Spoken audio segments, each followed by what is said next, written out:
साहेब, मी तुम्हाला विनंती करतो, काय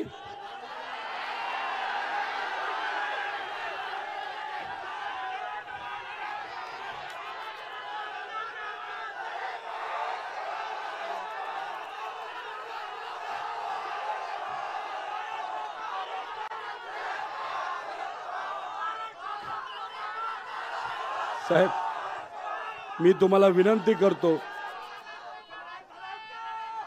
हे जे वक्तव्य तुम्ही केलं ते कृपा करून तुम्ही परत करू नका. तुम्ही आमचा जीव आहात, तुम्ही आमची आत्मा आहात.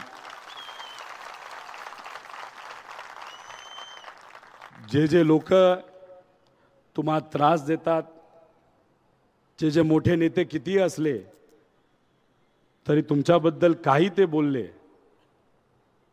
तरी ही सामान्य जनता आणि आमच्यासारखे छोटे मोठे कार्यकर्ते आणि पवार अख्खं कुटुंब तुमच्या बरोबर आहे.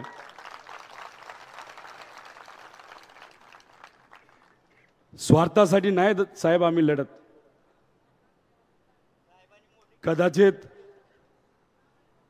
मला सुद्धा मंत्रिपदाची संधी मिळू शकली असते.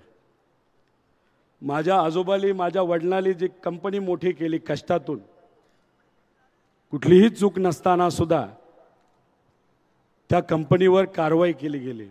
आणि मला माहित होतं, मी जर सत्तेत गेलो असतो तर कारवाई झाली नसती.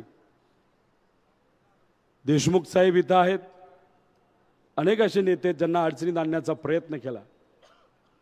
साहेब, आम्ही सत्तेसाठी तुमच्या बरोबर नाही साहेब, आम्ही सर्वजण विचारासाठी तुमच्या बरोबर आहोत. आणि तुम्ही केलेले 60 वर्षातले कष्ट हे आम्ही कधी विसरणार नाही.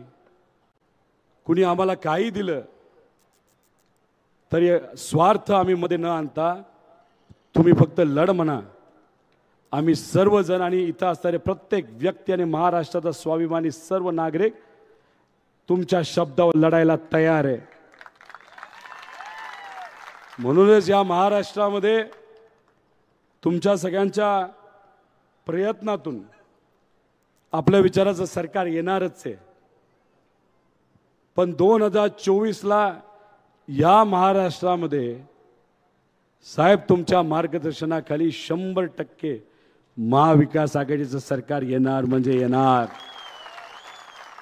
आणि ही जनता कितीही त्यांनी शिव्या खाल्ल्या, कितीही दबाव त्यांच्यावर टाकला गेला, आम्ही पाणी आणणार नाही, पाणी सोडणार नाही, तुम्ही आम्हाला मतदान नाही केलं तर तुमच्यासाठी पाण्याची योजना आणणार नाही. साहेब, जे कुठले शब्द आपण सर्वांनी इथं या लोकांना दिलेले आहेत, सुप्रियाताईंनी दिलेले आहेत, महाविकास आघाडी सरकार आल्यानंतर ते 100% पूर्ण आपण करणार म्हणजे करणार. साहेब, हे नेते काय म्हणतात ताईंना, आखी राजकीय यंत्रणा घेऊन गेल्यानंतर ताई एकटी पडली. रक्ताचं नातं असणारा भाऊ काही कारणास्तव नाही तर त्यांचं साम्राज्य टिकवण्यासाठी त्याच्यावर ज्या काही कारवाई ज्या साम्राज्यावर झाल्यात त्याच्यासाठी म्हणजे स्वार्थापोटी ते पलीकडे गेले असले तरी इतर रक्ताचे नाती असणारे भाऊ आणि त्यांचं अख्खं कुटुंब ताईंबरोबर आहे. आणि सगळ्यात महत्त्वाचं,